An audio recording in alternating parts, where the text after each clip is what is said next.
ভূমিকম্পের পর সুনামি, রাশিয়ায় জোরালো ভূমিকম্পের জের, জাপান উপকূলেও উঁচু ঢেউ আছড়ে পড়ছে, সতর্কতা জারি আমেরিকার কিছু অংশে। বুধবার রাশিয়ার পূর্ব কামচাটকায় ভূমিকম্প হয়, যে কম্পনের মাত্রা রেক্টার স্কেলে 8.8। শক্তিশালী ভূমিকম্পের ফলে আছড়ে পড়েছে সুনামি। প্রায় 4 মিটার উঁচু ঢেউয়ে বিধ্বস্ত গোটা এলাকা। জাপানের হোক্কাইডো উপকূলে আছড়ে পড়েছে সুনামি এবং বাসিন্দাদের নিরাপদ স্থানে সরিয়ে নিয়ে যাওয়া হয়েছে।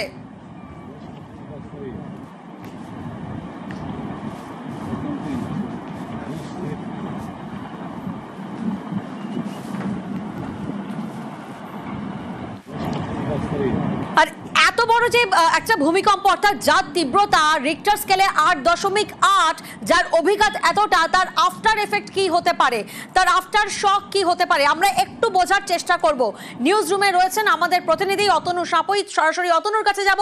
অতনু, এই জায়গায় মনে করা হচ্ছে যে বিশ্বের ইতিহাসে এই যে ভূমিকম্প, সেই ভূমিকম্প 6ষ্ঠ স্থানে রয়েছে। মানে এর অভিঘাত এতটা তীব্র ভূমিকম্প, রিক্টার স্কেলে যা 8.8, এর জিওগ্রাফিক্যাল ডাইমেনশন যদি একটু তুমি আমাদেরকে দেখাও ম্যাপে, যে এই ভূমিকম্পের এফেক্ট যে সুনামি হচ্ছে সেটা কোন কোন এলাকায় এবং কোন কোন অংশে আছড়ে পড়তে পারে।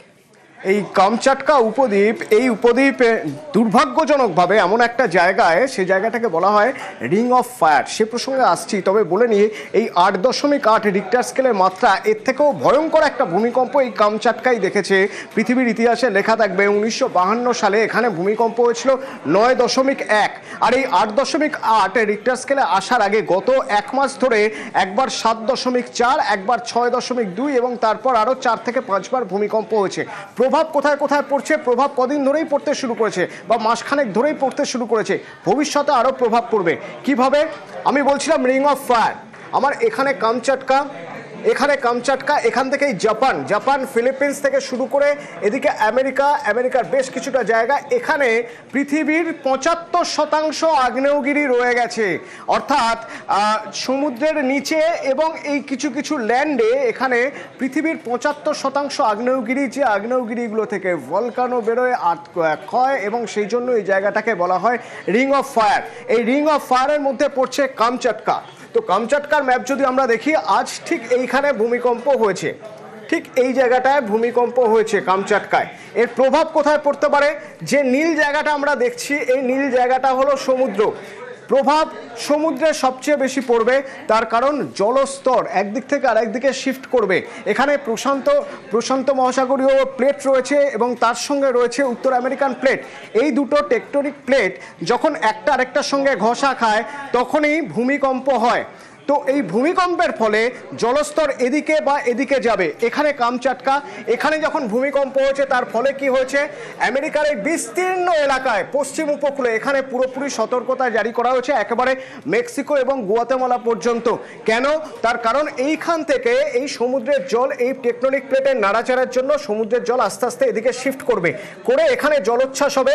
যে জলোচ্ছ্বাস হতে পারে যে জলোচ্ছ্বাস 10 থেকে 20 মিটার পর্যন্ত, সেই আশঙ্কাও করা হচ্ছে। আর কোথায় হবে? আর কোথায়? এখান থেকে ল্যান্ড কোথায় রয়েছে? এদিকে জাপান, ফিলিপিন্সে। সুতরাং জলস্তর আস্তে আস্তে সরতে যেদিকে ল্যান্ড আছে সেই ল্যান্ডের দিকে উঠতে শুরু করতে পারে। জাপানের একেবারে উত্তরে হোক্কাইডো, সেই হোক্কাইডো ইতিমধ্যে সুনামি হয়েছে, কিন্তু জলস্তর যতটা বাড়বে আশঙ্কা করা হয়েছিল ততটা নেই। এবং হাওয়াই এবং হোক্কাইডোয় এখনো পর্যন্ত সুনামি অ্যালার্ট জারি রয়েছে। তার কারণ যেহেতু এর আগে 7.2, 6.4 এবং 8.8 এই 3 বার পরপর ভূমিকম্প হয়ে গেল, কামচাটকায় আশঙ্কা করা হচ্ছে আগামী 1 সপ্তাহের মধ্যে আবার বড়সড় 3-4টে ভূমিকম্প হতে পারে। সেক্ষেত্রে যদি সুনামি অ্যালার্ট আগে থেকেই দেওয়া থাকে, তাহলে এই উপকূল এলাকা থেকে, জাপান থেকে এবং এখানকার উপকূল এলাকা থেকে মানুষকে সরিয়ে নিয়ে যাওয়া যাবে, যাতে কোনো রকম ক্ষয়ক্ষতি না হয়, প্রাণহানির আশঙ্কা যাতে কমানো যায় এবং তার পাশাপাশি যাতে সম্পত্তির ক্ষতি অনেকটাই কম হয়। সেই জন্য সুনামি অ্যালার্ট জারি রয়েছে জাপানে, ফিলিপিন্সের একটা অংশে এবং এখান থেকে শুরু করে এই আমেরিকার বিস্তীর্ণ অংশে একেবারে গুয়াতেমালা পর্যন্ত। কারণ ভূমিকম্প আবার হবে, আফটার শক যাকে বলা হয়। এক্ষেত্রে যেহেতু 8.8, পরবর্তী আফটার শকগুলো 7 বা 6-এর কাছাকাছি হতে পারে। আস্তে আস্তে এটা কমে হয়তো 5 বা 4-এ যাবে, কিন্তু তার জন্য বেশ কিছুটা সময় লাগবে। কারণ এখানে যে টেকটনিক প্লেটগুলো রয়েছে, এই টেকটনিক প্লেটগুলোর নাড়াচাড়ার ফলে এর আশপাশে যে কটা টেকটনিক প্লেট রয়েছে, অর্থাৎ আমরা যদি ইন্ডিয়ানা বা ইউরেশিয়া টেকটনিক প্লেটের কথাও বলি, উপরের দিকে আলাস্কা রয়েছে, সেই প্লেটগুলোর মধ্যেও নাড়াচাড়া হবে। একটা জায়গায় সবকটা প্লেট যখন সহাবস্থান করে রয়েছে, দুটোর একটার উপর আরেকটা ওভারল্যাপ করলে আস্তে আস্তে অন্যগুলো হয় দূরে সরে যাবে, না হলে একটা আরেকটার উপরে ওঠার চেষ্টা করবে। এইরকম পরিস্থিতিতে স্বাভাবিকভাবেই আশঙ্কা থেকে যাচ্ছে আরো বড় কয়েকটা ভূমিকম্প হয়তো এই রিং অফ ফায়ারের মধ্যেই হবে। এখানেই সবচেয়ে বড় ভূমিকম্প হতে পারে। কিন্তু এখানে ভারতের জন্য একটা আশার খবর, ইউরেশিয়া প্লেট, সেই ইউরেশিয়া প্লেটে খুব বেশি ক্ষতি হবে না, এবং যেহেতু ইউরেশিয়া প্লেটের উপর খুব বেশি প্রভাব পড়বে না, সুতরাং ভারতের যে 3 দিকে উপকূল রয়েছে, দক্ষিণ ভারত, পূর্ব এবং পশ্চিম, এখানে কোনো রকম সুনামির আশঙ্কা বা অ্যালার্ট এখনো একেবারে পর্যন্ত নেই। তুমি আমাদের সঙ্গে থাকো, এই জায়গা থেকেই আমরা একটু শোনার চেষ্টা করব, একটু বোঝার চেষ্টা করব। আমরা কথা বলেছিলাম আবহাওয়াবিদের সঙ্গে, কারণ যেখানে জাপান ও রাশিয়া, সেখানে সুনামি সতর্কতা জারি করা হয়েছে, কিন্তু ভারতে কি রয়েছে সুনামির আশঙ্কা, কি বলছেন আবহাওয়াবিদ, শোনাবো আপনাদের। একটা বড় ঘটনার পরে তারপরে ছোট ছোট ঘটনা থাকে। আমাদের ইন্ডিয়ান সাবকন্টিনেন্ট সেটা কিন্তু অনেকটাই রিং অফ ফায়ার থেকে দূরে, সেই কারণে এখানে ওর প্রভাব অনেকটাই কম আসবে। তবে ভাইব্রেশন তো আসবেই, কারণ এখানকার সিসমোগ্রাফগুলো সমস্তই ওই রেকর্ড সংগ্রহ করছে। সিসমোগ্রাফ ওয়ার্ক করা মানেই হচ্ছে ভাইব্রেশন পৌঁছেছে, কিন্তু সেটার মারাত্মকতা অনেকটাই কমবে, কেননা যেহেতু ডিস্টেন্সটা অনেক বেশি। আর্থকোয়েক প্রবণ রিজিয়ন হিসাবে ইন্ডিয়ান সাবকন্টিনেন্টের অনেক জায়গায় এর প্রবণতা বৃদ্ধি পেয়েছে। যে স্কেলে সাধারণত বলা হতো রিজিয়ন 1, 2, 3 করে আর্থকোয়েক প্রবণ এরিয়া, সেটা কিন্তু কলকাতা আগে ছিল 2 বা 3, এখন কিন্তু 4-এ পৌঁছে গেছে। সুতরাং এখানেও তার প্রভাব আসলেও আসতে পারে, তবে এই মুহূর্তে একটু কমই মনে হচ্ছে। অর্থাৎ এর প্রভাব একটু হলেও কম, অর্থাৎ কোথাও না কোথাও একটু হলেও স্বস্তির খবর। আবারও আমরা যাব অতনুর কাছে। অতনু, যেমনটা তুমি আমাদেরকে বোঝাচ্ছিলে, এই যে প্লেটের মুভমেন্ট, যে মুভমেন্টের জন্য কোথাও না কোথাও, অর্থাৎ প্লেটের সহাবস্থান এবং তার জেরে অন্যান্য জায়গার প্লেট, সেখানেও একটা মুভমেন্ট হয় এবং তার আফটার শক হবে, এবং যে আফটার শকের যে অভিঘাত, সেটা হয়তো 8.8 না হয়ে 6.4 বা 6.3, অর্থাৎ তুলনামূলকভাবে কম। কিন্তু জলের নিচে এই যে চাপটা, অর্থাৎ এই যে ডাইরেকশনাল ওয়াটার যে মুভমেন্টটা হয়েছে, সেইটা সম্পর্কে, সেই ওয়েভটা কিভাবে এই প্রভাবটা আনতে পারে? রিং অফ ফায়ারের কথা বলছিলাম, এই জায়গাটাকে বলা হয় রিং অফ ফায়ার। আমি গুগল আর্থে আরেকটু স্পষ্ট করে দেখাতে চাইছি। এই মূলত জাপান থেকে শুরু করে এই বিস্তীর্ণ জায়গাটা একটা অশ্বক্ষুরাকৃতি, ঘোড়ার খুরের মতো, পুরোপুরি রিং হয়নি, সেজন্য অনেক বিশেষজ্ঞ এটাকে রিং বলতে চান না, কিন্তু রিং অফ ফায়ার নামটা প্রচলিত নাম। এই পুরো জায়গায় এতগুলো আগ্নেয়গিরি রয়েছে। এই আগ্নেয়গিরিগুলো কিভাবে তৈরি হয়েছে না, এই টেকটনিক প্লেটগুলো, এই টেকটনিক প্লেটগুলোর মাঝে অনেক গিরি খাত তৈরি হয়ে গেছে, অনেকটা খাত, সেখান থেকে ভলক্যানো উঠতে শুরু করছে।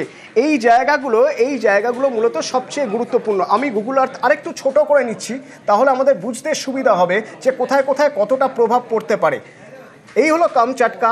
এখান থেকে যদি আস্তে আস্তে জলস্তর সরতে শুরু করে, নিচের দিকে আমরা আসবো, এখান থেকে জলস্তর সরে এখানে যেতে পারে, জাপানের দিকে প্রভাব পড়তে পারে।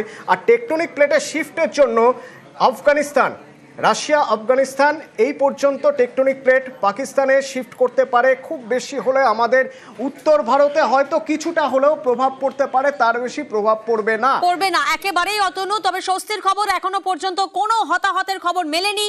প্রশান্ত মহাসাগরের কয়েকটি দেশে সুনামি সতর্কতা রয়েছে। কামচাতকা হচ্ছে এমন একটি জায়গার উপরে অবস্থিত, সেটাকে রিং অফ ফায়ার বলে, আর যে কারণে জাপানে ভূমিকম্প বেশি হয়। এই ভূমিকম্পের ম্যাগনিটিউড এটা কিন্তু সাংঘাতিকভাবে বড়, 7 ম্যাগনিটিউড থেকে সুনামি হওয়ার প্রবণতা বাড়তে থাকে। সেক্ষেত্রে হাজার হাজার গুণ বেশি কিন্তু এই ভূমিকম্পের প্রবণতা, আর এটা ওই রিং অফ ফায়ারের মধ্যেই রয়েছে। এই জায়গাতেই সমস্ত টেকটনিক প্লেটগুলো একে অপরের সঙ্গে সংঘাত করে। প্রশান্ত মহাসাগরের এক সাইডে হচ্ছে রাশিয়া বা জাপান, এর অন্য সাইডে মানে পার্ল হারবার পেরিয়ে আমেরিকার আলাস্কা বা ওই সমস্ত জায়গায় পৌঁছতে প্রায় 8,000 কিলোমিটার। আর যেহেতু সুনামি ওয়েভ প্রায় 800 কিলোমিটার বেগে যায়, প্রায় জেট প্লেনের সমান বেগে যায়, মানে জলের মধ্যে দিয়ে, আশঙ্কা প্রবণ এরিয়া হচ্ছে এই জাপান প্রশান্ত মহাসাগরের উল্টো সাইডে আলাস্কা, ইউনাইটেড স্টেটস, ওই কানাডার ওই পোর্শনটা, হাওয়াই দ্বীপপুঞ্জ ক্রস করে এই সমস্ত এরিয়াতেই বেশি হবে। এবং যেভাবে বিপজ্জনকভাবে বাড়ি দুলছে, আসবাব পড়ে যাচ্ছে, যে ভিডিও একের পর এক ভাইরাল হয়েছে, এই ঘটনার পর এক্স হ্যান্ডেলে উদ্বেগ প্রকাশ করেছেন মার্কিন প্রেসিডেন্ট ডোনাল্ড ট্রাম্প।